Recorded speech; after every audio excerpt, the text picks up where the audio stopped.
नोंथांमोनखौ आंनि YouTube चेनेलाव फिनबावबाय। आङो मोनसे गोदान भिडिअ लाना फैदों। बे जोबोद मोजां। नोंथांमोना थाम्बनेलाव नायना मिन्थिखाबो जानो हागौ। आसामाव मोनसे स्किम लन्च खालामदों। दाख्लै 14 आगस्टआव डक्टर हिमन्त बिश्व शर्माया मा होनदों, आसामनि गंफ्रोम नखरनो आसाम सरकारा दानफ्रोमबो बेसेबां 830 रां सोना होगोन होनदों। बेहाय सोरबायदि सुबुंनो होगोन, सोरबायदि सुबुंनो होआ, बेनि सोमोन्दै आं नोंथांमोननो खोन्थागोन। बोसोराव बिसोरो बेसेबां 10,000 रां मोनहैगोन आरो। भिडिअखौ जागायलांसै, नोंथांमोना नायलांदो फारि फारि। बे स्किमखौ पुर फेमिलिस आरो फिजिकेल हेन्डिकेप वुमेनफोरनि थाखायल' लन्च खालामनाय जादों।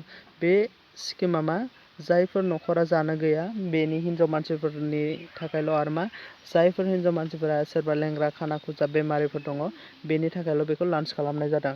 ओरैनो गासैबो मोनजोबनाय नङा, बेहाय सेलेक्ट खालामनानैसो हरगोन आरो। बेहाय पन्सायतफोर थायोबा बेहाय गामि गामि मेम्बार थायो, बिसोर सेलेक्ट खालामनानै हरगोन।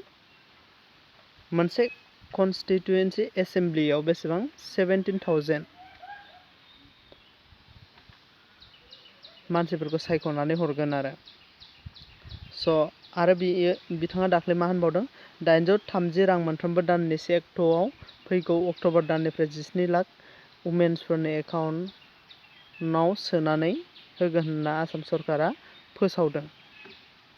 830 रांखौ अक्ट'बर दाननिफ्रायनो सोनानै होगोन होननानै फोरमायदों। बे सेलेक्सन जाखांनायनि उनाव सोरबायदिनो सोनानै हरनांगौ, सोरबायदिनो हरा बेखौ सेलेक्ट खालामगोन। गासै आसामाव 17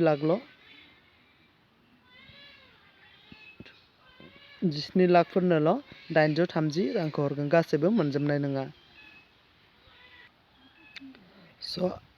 आसाम सरकारा ओरैबायदि मोनसे लिस्ट बानायबावदों, बेमारिफोर जाबाय नालाय, जाय मानसिया फैसा मोनगोन बिसोरो न'खराव जानोबो गैया नङा होमबा, मुलि बायनाय मा बायनायाव बेसेबां थाङोनो 400 रां थाङो। मैगंनि खरसाया दानसेयाव बेसेबां 150 रां होननानै हमना लादों। जानो गैयि न'खराव बेसेबां 150 रांजोंनो थोहैयो मैगंनि खरसाया। आरो माइरं बेसेबां 4 केजि बायनो हानाय, दालि 4 केजि आरो सिनि 4 केजि बायनो हानाय, बेबायदि गासैजों मिलायनानै आसाम सरकारा गासै बेसेबां 830 रां जानो गैयै हिनजावफोरनि मोनफ्रोमबो न'खराव हरगोन। बेयो हिनजावफोरनि एकाउन्टआवल' हाबगोन, हौवाफोरनि एकाउन्टआव हाबनाय नङा। बे जोबोद मोनसे मोजां स्किम। आसाम गभर्नमेन्टआ बेबायदि स्किम खालामनायखौ आं जोबोद मोजां मोनदों। मानोना जोंनि बर'फोराबो बे रांखौ मोनगोन आरो गुबुन हारिफोराबो मोनगोन आरो गोबां हेल्प जागोन बे रांजों मुलि सुलि बायनानै जानो। आसा खालामो बे भिडिअखौ नोंथांमोना बुजिबाय आरो माब्ला एप्लाइ जागोन बेयो साननैसोनि उनावनो जागोन। 17 आगस्टफोरनिफ्राय बेखौ फारिलाइ दिहुनसिगोन आरो बे फारिलाइयाव सोदांसिगोन, नामफोरखौ फर्माव फिलआप खालामनानै हरसिगोन।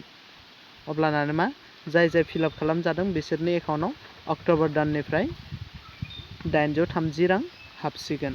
मोनफ्रोमबो दानावनो हाबगोन। नभेम्बरावबो 830 रां, डिसेम्बरावबो 830 रां, जानुवारियावबो 830 रां, बेबायदिनो मोनलांबाय थागोन आरो बोसोरफ्रोमबो। आसा खालामो नोंथांमोना आंनि बे भिडिअखौ लाइक खालामगोन, शेयार खालामगोन आरो आंनि चेनेलखौ साबस्क्राइब खालामगोन। Thanks for वाचिं।